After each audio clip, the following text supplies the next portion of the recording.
नमस्कार।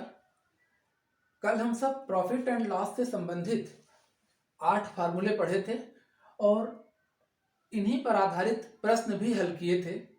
आज इसी क्रम में कुछ और प्रश्न किया जाएगा, लेकिन आज के जो प्रश्न हैं मुख्यतः कॉम्पिटिटिव एग्जाम से संबंधित हैं। ऐसे प्रश्न परीक्षाओं में पूछे जाते हैं, तो मैं कुछ प्रश्न लिखा हूं।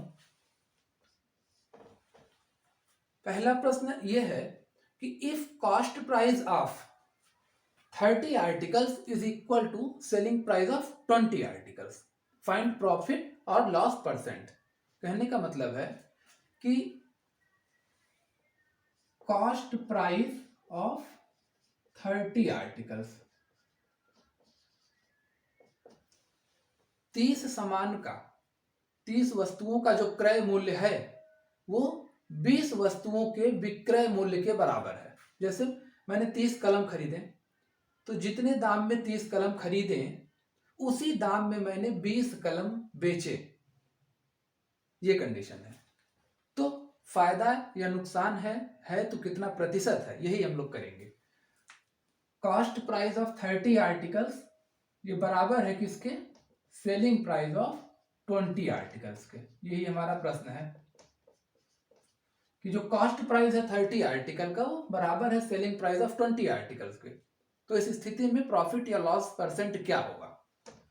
तो हम क्या करते हैं कि हम एक वस्तु का पहले कॉस्ट प्राइस निकाल लेते हैं और एक वस्तु का सेलिंग प्राइस निकाल लेते हैं। आइए, तो हम मान लिए कि कॉस्ट प्राइस ऑफ 30 आर्टिकल वो बराबर है सेलिंग प्राइस ऑफ 20 आर्टिकल के, और ये दोनों आपस में बराबर हैं ₹X के। यानी कॉस्ट प्राइस ऑफ 30 आर्टिकल कितना हो गया? ₹X। तो हम पता कर लेंगे कि कॉस्ट प्राइस ऑफ 1 आर्टिकल क्या होगा। एक सामान का दाम कितना होगा?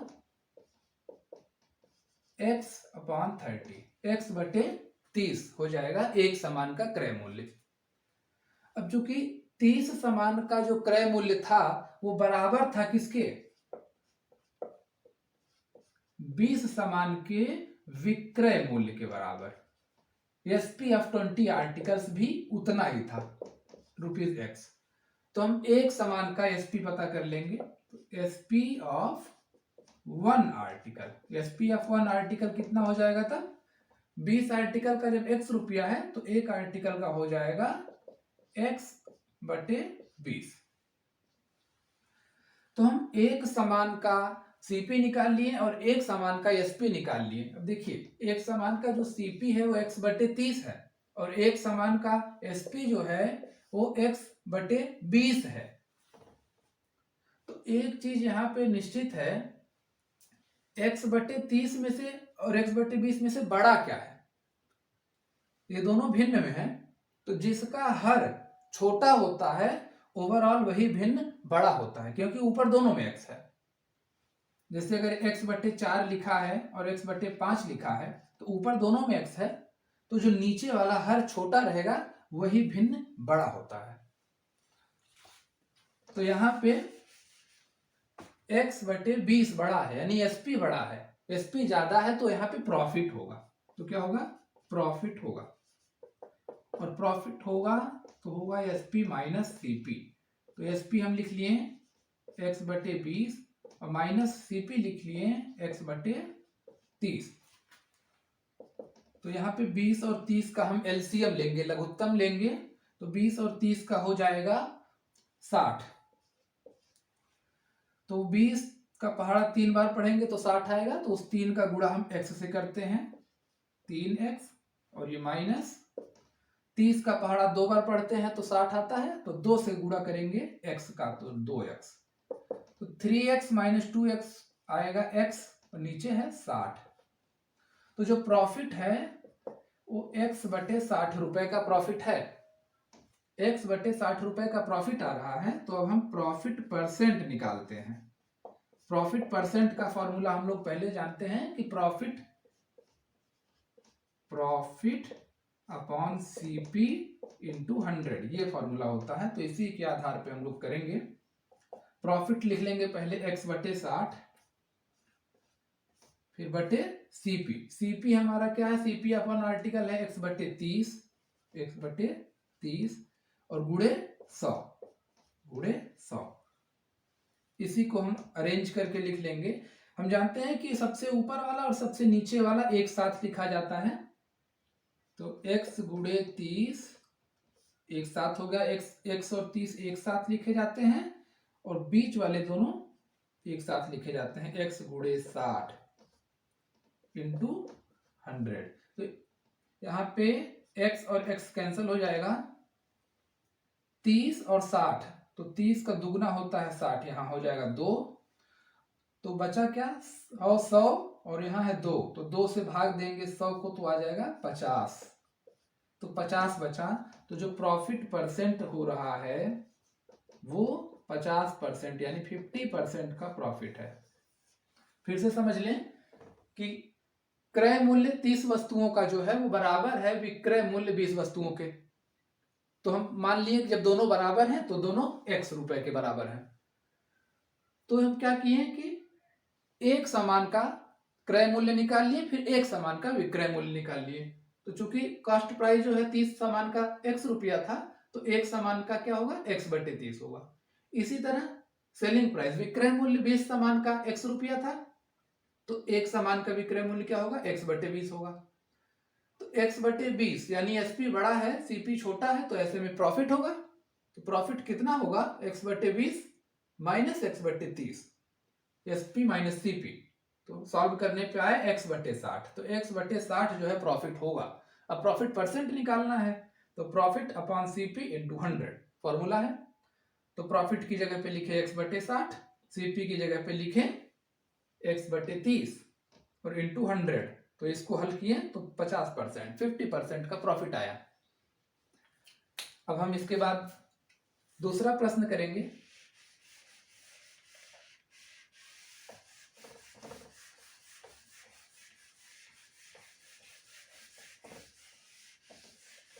इस तरह के प्रश्न कई बार परीक्षाओं में पूछे गए हैं। दूसरा प्रश्न ऐसे ही मिलता जुलता है कि SP of an article is equal to 4/3 times of its CP.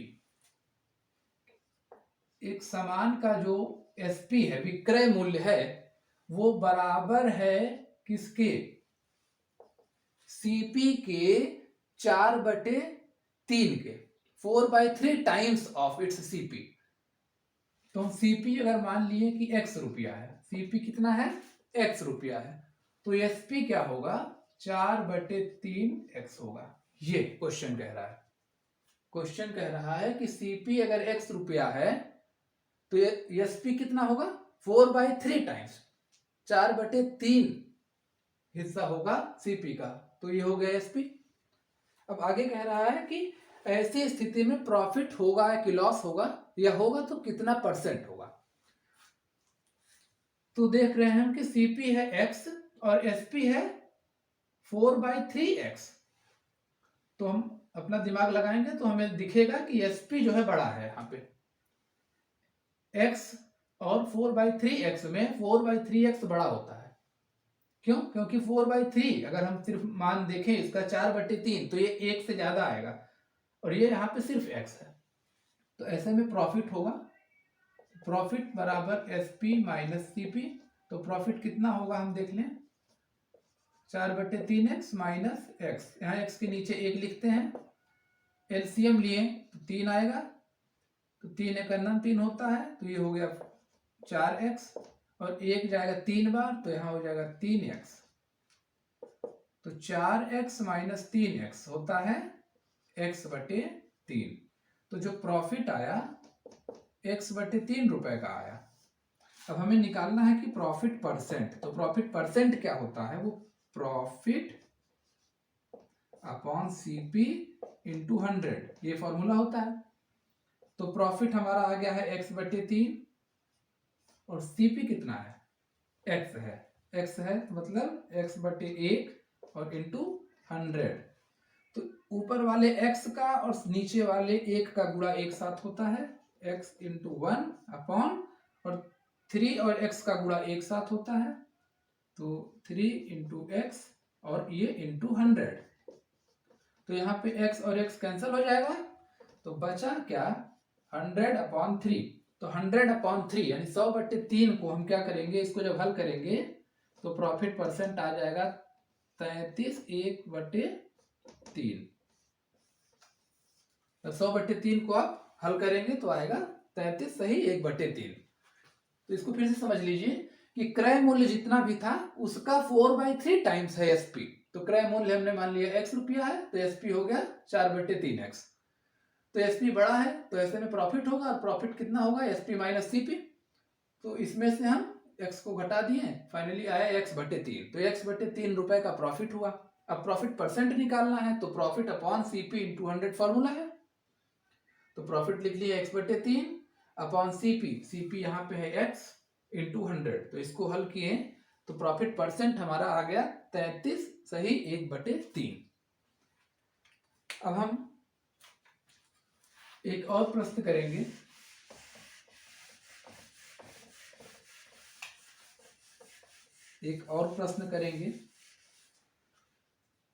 और वो ये है कि इसको थोड़ा ध्यान से सुने। A person sells an article at loss of 20%. Had he sold it in 12 rupees more, he would have earned 10% profit.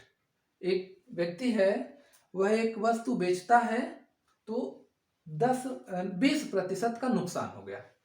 मैं कोई सामान बेचा तो बेचने पे क्या हुआ कि 20% का मेरा नुकसान हो गया। यह कहा जा रहा है कि अगर मैं 12 रुपया और अधिक में बेचा होता तो मुझे 10% का फायदा हो जाता। तो कितने रुपए में मैं उस सामान को खरीदा था। मान लीजिए कुछ भी कोई सामान है, मान लीजिए मैंने एक मोबाइल खरीदा, कितने में खरीदा वो नहीं पता है। एक चीज ये पता है कि मैं उसको जब बेचा तो लॉस हो गया, 20% का क्या हो गया, लॉस हो गया। लेकिन अगर इसी को मैं 12 रुपए अधिक में बेचा होता तो मुझे क्या होता, प्रॉफिट हो जाता। और कितना हो जाता, प्रॉफिट हो जाता 10% का हो जाता।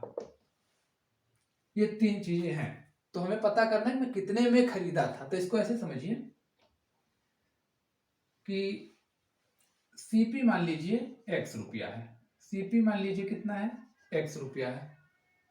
तो मैं 20% के नुकसान पे उसको बेचा हूं, तो इसका मतलब जो एसपी हो जाएगा वो हो जाएगा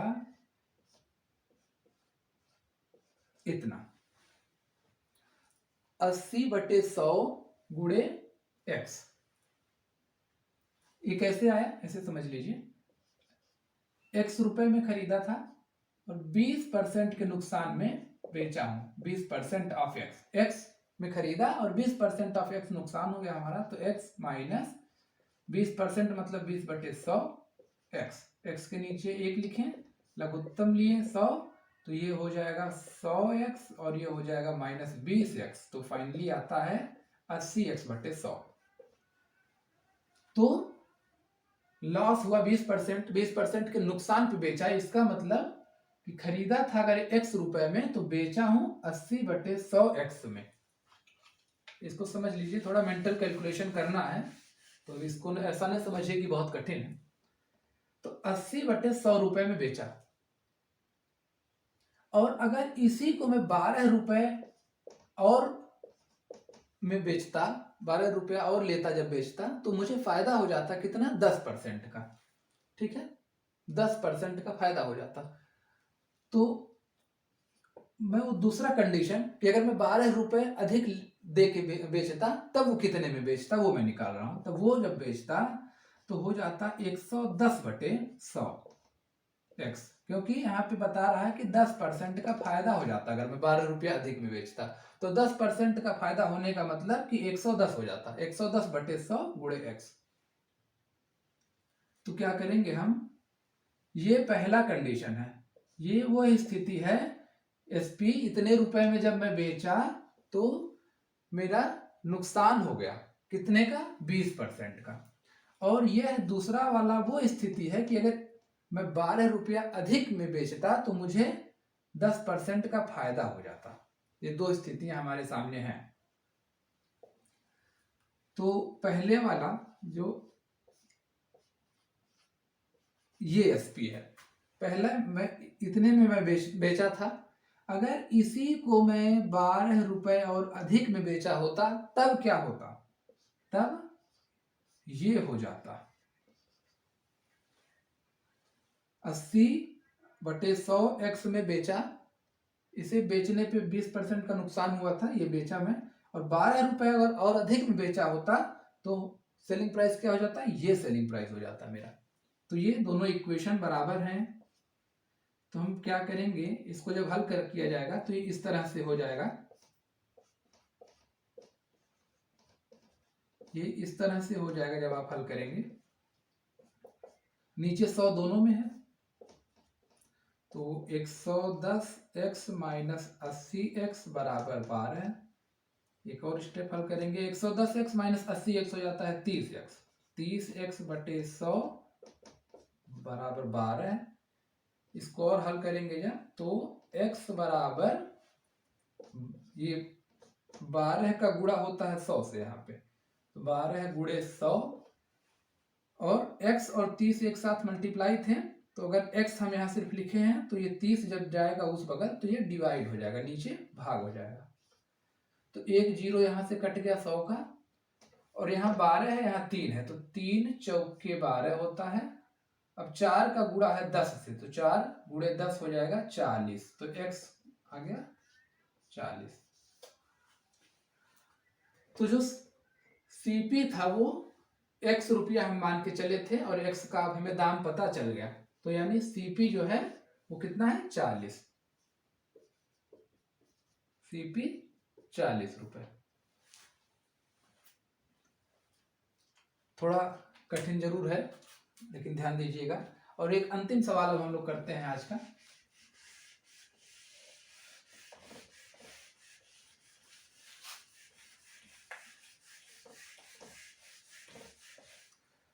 अंतिम सवाल यह है कि अगर मैं कोई दो सामान, मेरे पास मान लीजिए 2 फोन हैं और मैं दोनों फोन बेच रहा हूं, और दोनों को 10,000 में बेचा, मतलब एक फोन को 10,000 में बेचा और दूसरे फोन को भी 10,000 में बेचा। तो एक को जब बेचा तो मुझे 20% का प्रॉफिट मिल गया, 20% का प्रॉफिट मिला, और जब दूसरे को बेचा तो 20% का क्या हुआ? लॉस हुआ। तो इस तरह के बहुत सवाल पूछे जाते हैं जिसमें बेचने वाला दाम दोनों का सेम होगा, बराबर होगा, लेकिन एक में 20% का फायदा होगा, एक में 20% का नुकसान होगा, या 10% का फायदा होगा, 10% का नुकसान होगा। मतलब प्रॉफिट जितना हो रहा है एक में, उतना ही दूसरे में लॉस हो रहा है। तो ऐसी स्थिति में उसका ओवरऑल क्या हुआ? फायदा हुआ कि नुकसान हुआ? अब ऐसे तो देखने पे लग रहा है कि नहीं, एक में 20 का फायदा हुआ, एक में 20 का नुकसान हुआ, तो हिसाब बराबर हो गया, कोई बात नहीं। लेकिन ऐसा नहीं होता है। ऐसी स्थिति में हमेशा नुकसान होता है, लॉस होता है, और वो लॉस परसेंट जो है, लॉस परसेंट होता है x²/100। ये फॉर्मूला है, x²/100। अब यहाँ x क्या है? यहाँ चूंकि यहाँ भी 20 है, यहाँ भी 20 है, यहाँ 20 का प्रॉफिट है, यहाँ 20 का लॉस है, तो इसी 20 को हम यहाँ पे x मानेंगे। तो x² यानी x गुणे x, तो x गुणे x/100। x गुणे x का मतलब यहाँ पे हो जाएगा 20 गुणे 20/100। एक जीरो यहां से कैंसिल हो गया, एक जीरो यहां से कैंसिल हो गया, तो बचा 2 गुणे 2, तो हो गया 4। तो ऐसे में हमें 4% का नुकसान हो। ये शॉर्ट ट्रिक है, ये शॉर्ट ट्रिक है। यहाँ पे जिस दाम में हम बेचे हैं 10,000 में, उसका कोई रोल नहीं है। इस 10,000 वाले का रोल तब पड़ता है जब हम इस फॉर्मूले से करते हैं, लेकिन चूंकि कॉम्पिटिटिव एग्जाम्स में समय की कमी होती है, तो इस फॉर्मूले की बजाय हम एक दूसरा फॉर्मूला हम लोग निकाले हैं, इस फॉर्मूले की मदद से इसको करेंगे, और लॉस आएगा 4%। अगर कहीं पे किसी को समझने में दिक्कत है तो कमेंट सेक्शन में आप इसको बताएंगे, उसको दोबारा समझाया जाएगा। धन्यवाद।